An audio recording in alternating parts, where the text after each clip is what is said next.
Hey guys, so today's video is going to be what some people would consider a little bit boring, a little bit monotonous, but others would find they don't know much about it. And what I'm going to talk about today is how I go about cleaning my rifle when I decide that it needs to be cleaned, and kind of the things that let me know I need to clean it, or just things that I need to look for when I take apart my rifle. Because people can tell you, oh, I never clean my rifle, and 30,000 rounds, no cleaning at all. I mean, that's good and great, but I don't know. I like taking care of my stuff, and this is my only rifle, and I would be really bummed if it broke and I couldn't use it. So I'm not super meticulous about my cleaning, but I'm just going to go over some things that I do and some things I look for when I go about cleaning my gun. So here we go. So for people that are new to this channel, or people that haven't watched my other videos, this is my 10.3 inch Mark 18. You can call it a Mod Zero, but whatever. We won't get into that in this video. But this is my SBR, and yes, it is suppressed, and I run it pretty much 100% suppressed, and I've shot it in this configuration probably about 1,000 to 1,500 rounds without cleaning. So I just thought I would do a little video over some cleaning and maintenance stuff. So starting off, obviously we need to check that it's clear. And so pull it out, chamber is clear. Alright, so I'm going to go ahead and start off with taking off the suppressor. And we're just going to unlock the collar and slide it off. And there is the Surefire RC2 SOCOM suppressor. It is a 5.56 can. So I'll just put that over there. And then we'll go ahead and separate the upper and lower receiver. Now that we have the upper and lower separated, we can go ahead and set the lower receiver aside, because that doesn't really matter very much right now. So the first thing that I do is obviously pull out the bolt carrier and charging handle. So I'm going to go in detail. Some people may not have a lot of experience on this, but people who do know AR15s, just forget about this. But for people who aren't experienced, you're going to pull out the charging handle, and you'll notice at some point it stops. And that's because there are little ears on the top of the charging handle that prevent it from coming all the way out, so you don't rack it and then pull the charging handle completely out. But once you hit those stops, you can go ahead and pull your bolt carrier out, and then your charging handle will just flip out. And those are the little ears that I was telling you about that prevent it from being pulled all the way out. So as you can tell, my bolt carrier is pretty dirty. It was a nickel boron plated carrier at one point, but now it is carbon coated. And so we will go ahead and take the bolt carrier group apart to look at some of the internals. So once again, we're going to kind of explain this from the perspective of someone who's not really very experienced with AR-15s, just to cover all our bases and get more detailed. So this is the bolt carrier and the bolt. So if you take it to this other side, you'll see the retaining pin. And so you can take the tip of a bullet, or I like to use just a little screw, and you'll just apply some leverage, and then you'll be able to pull it out. So we'll go ahead and take that out, and that's what that pin looks like. Okay, so after the retaining pin, we can go ahead and take out the firing pin, and that will just drop right out. So there's the firing pin, and that will just drop out right after you take the retaining pin. And now we can go ahead and take the cam pin, which is what you see right here. We can go ahead and just take it out. It will pivot. Okay, so that's the cam pin. That did take a little bit for me to get out. And so now the bolt head will come out. Okay, so as you can tell, there's a lot of carbon falling off this, and a lot of carbon built up on the bolt. So you can see in there it's got a lot of carbon built up. It's all over my fingers. And so you will notice that that is a problem resulting from this, from my suppressor. But we'll get into that later. So, and this is also not all the way disassembled. You'll notice that there is a little pin right there that we can go ahead and punch out. And so for this, you can use a little screwdriver, it's not really held in by that much pressure. You'll just push it out, and then I'll use some needle nose pliers to take the rest out.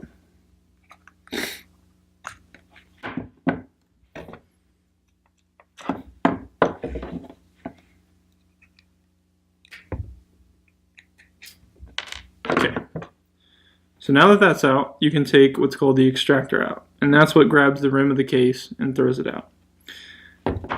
So here you will notice that this is the extractor. This is what grabs the rim of the cartridge, and it will also have a spring, and this is the extractor spring. And there is another way that I don't believe what upgrade it has, but it has a rubber gasket around this, and what that does is add some more extraction force.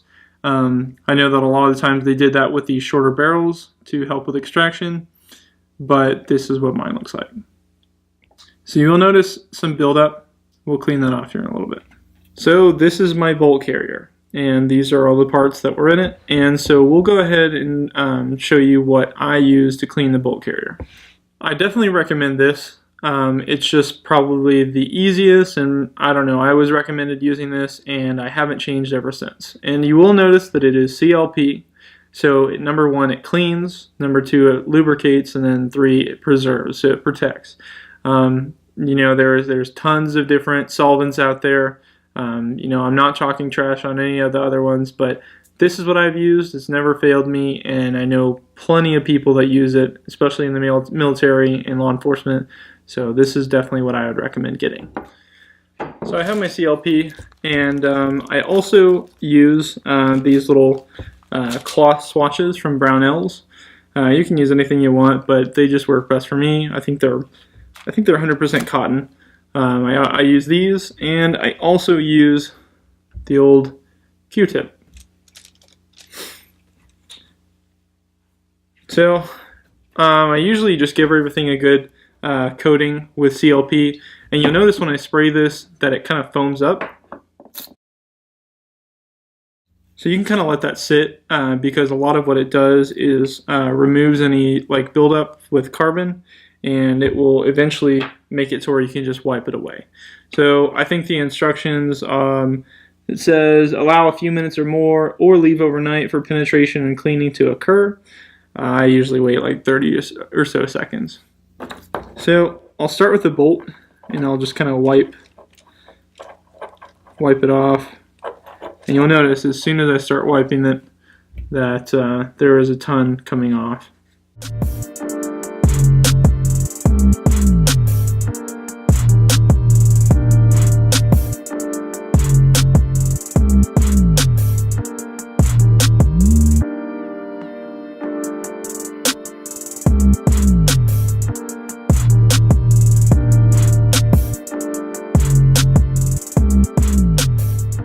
So as you can tell, my bolt carrier does look quite a bit different. I will say that I didn't believe in the nickel boron coating. I thought it was just a gimmick, but then I tried it and I am a believer. Things come clean really quick. It is really smooth, like to the touch. I wiped off all the oil and it still feels really smooth. It's definitely a lot smoother to the touch than the phosphate finish or the nitride finish. So I definitely think I am a proponent of the nickel boron coating. So now that we have all of our bolt components taken apart, I like to go ahead and inspect anything for any like excessive wear or damage or just signs of breakage. And I'll go over a few places that I look. So right here in the bolt handles a lot of the pressure and a lot of the stresses of the firing. And a lot of the times I have seen fractures or pictures of fractures right here where the cam pin goes. If I can get to focus, guess that's too close. But basically it will like split right along the sides of this hole. So like right here and right here. But I don't see any signs of wear or signs of cracks, so that's good.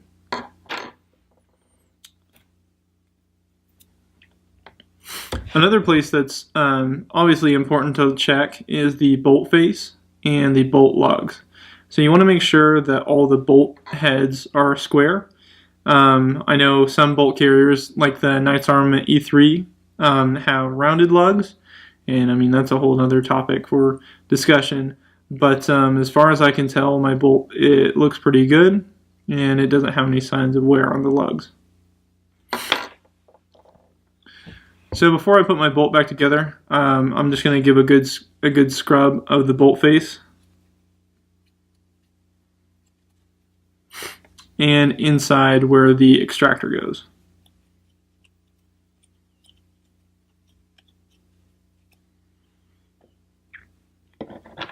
Alright, so to reinsert, it's just the same process. So you'll put the extractor back in with the spring, and so you'll see that it kind of sticks up. So you're going to have to put some pressure on it, and then you can just drop in that pin. So now that pin is back in. We can go ahead and put it back in the bolt carrier. So another thing to just make sure of is that your extractor is going on the side facing the extraction port. So obviously, since this side is where the extraction happens, you want the extractor on that side. So you can go ahead and line up the hole. I don't know if you can see it, but it lines up in a certain position to where it'll be lined up.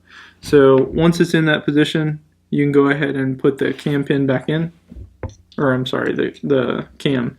So you'll notice when I reinserted it, I had to turn it, so it'll turn like that. And so obviously there's a hole in the cam pin that will allow the firing pin to go through. And so when you reinsert it, you just have to turn it back to where it is, and that'll allow you to put the firing pin back in. So now the firing pin's back in place. You'll go ahead and extend it, and then put your retaining pin back in. So that's kind of how I clean my bolt carrier, and this is one of the most important parts to clean because this is pretty much the heart of the gun, and this is what cycles, and this is important. So one of the important parts of any machine is lubrication. And so since I kind of cleaned it with the CLP, so it's a clean, lubricate, and protect, I don't really have to be very copious with the lubrication, but some kind of points to lubricate are obviously in the cam, in the gas ports right here, and then on the bolt head. I like to just get a few drops of oil and just cycle it a few times and just make sure that it's well lubricated. So those are just some parts that I lubricate. So now to the upper receiver. So obviously the upper receiver is what houses the bolt carrier, and so it's obviously pretty important as far as function goes as well. One of the places that I've noticed gets really dirty and can cause malfunctions is the chamber. So I don't know if there's a good way for me to show you guys, but you got to make sure that the feed ramps are still clean, and sometimes I'll just get like a Q-tip or something and just rub some oil on it, clean out the feed ramps, and just clean out the chamber. I don't know, it's just for good practice, but I have noticed that sometimes when I shoot a lot suppressed and it gets built up on the feed ramps, sometimes I have failures to feed, especially when I'm going for a fresh mag. I mean, that's kind of anything with a fresh mag, but I'll seat the mag, close the bolt, and the bolt will go like halfway. And so I've just noticed that sometimes it's because my feed ramps are a little bit dirty. And so now the last part of this whole job is to look at the lower. The lower doesn't really house that many moving parts. Obviously it's the safety and the trigger being probably the one that you need to look at most. And so you want to look at any like signs of wear on your disconnector or anything like that, because if you wear it on your disconnector, then it could have problems as far as like double firing and runoff firing, so that's not good. So I don't have any really abnormal wear on my trigger. I've used this a lot. It's starting to wear a little bit on the back side of the hammer where the disconnector is, but I'm not too worried about it. So I have noticed when I got my the Geisley trigger that it shows you some places that you should apply a lubricant. And so obviously, hold on, where's my... So right here on the disconnector is a good place to lubricate. Down here on the disconnector is another place. And some of what I do is just put a few drops of oil and then cycle it a few times, make sure it, takes the lubricant well, and then just forget about it. Back to the old PRI gas buster question, does it really do its job? And to that question, I have to say it does a pretty good job. You will notice when I zoom in, hold on.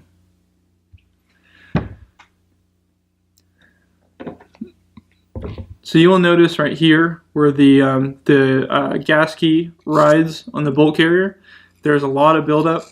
And then going down here where the gas buster cut is, you can see a lot of carbon buildup. So that is showing that it is pushing a lot of gas outside that latch.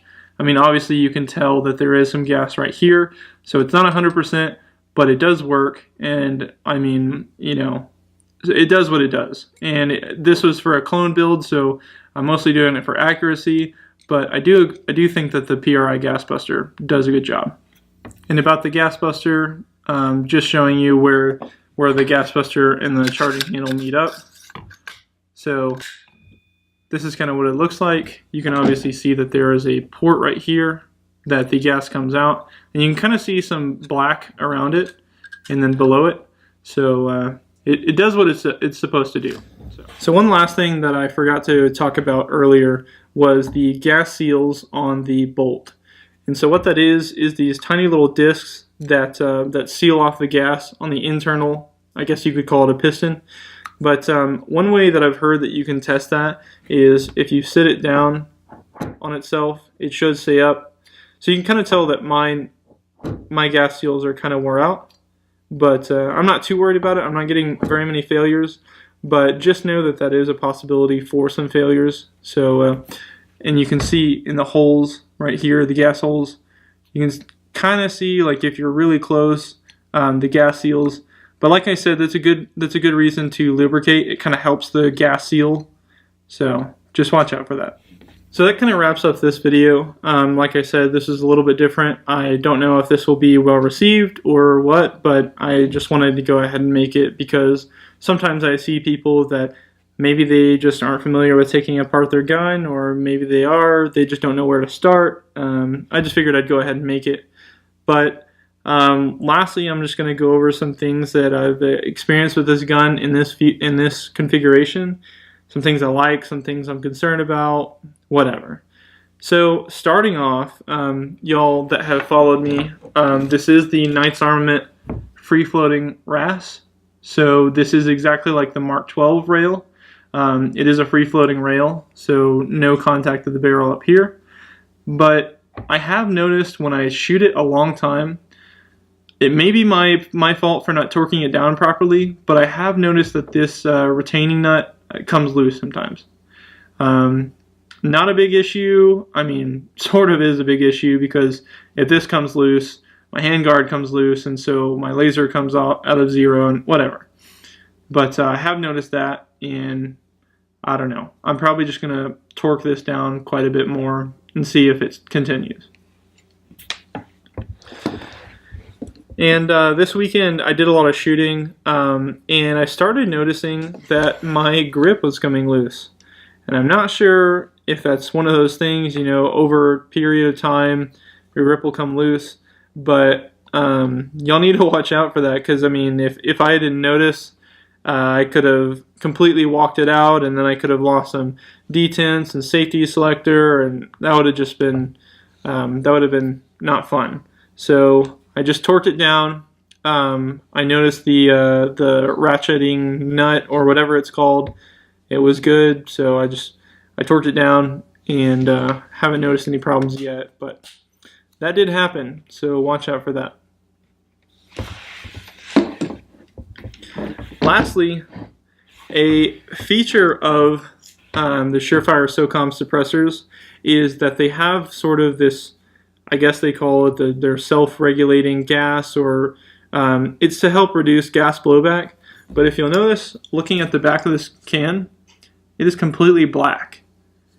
And that's because the gas kind of bleeds off from the back of the suppressor. So I just want to show you guys right here. So you can see on that bayonet lug and all around it, it's completely black. So that kind of it's something. I noticed when a lot of the guys were doing their Mark 18 builds, and the Riz 2 was right up next to the suppressor. A lot of the times the rail would end up being deformed because of all the high pressure from the suppressor. Not an issue. I love my suppressor. I'm really happy with it. But for people that aren't suspecting that, it kind of catches you off guard, because I noticed when I was shooting with a foregrip, when I looked at my hands, this complete side of my hand was almost black, just because we were shooting it so much and that gas blowback was going on my hands. So, like I said, it's not really that big of an issue, but it is something to watch out for. So I hope you guys enjoyed this video. I hope you learned something. I hope you didn't absolutely hate the video, but I will be doing some more videos in the future, and I did not forget about that giveaway. I will be posting those results soon, and hopefully giving out one of those HK bore snakes to one of my good subscribers. I thank you guys for watching these videos, and I will see you guys next time. Thanks.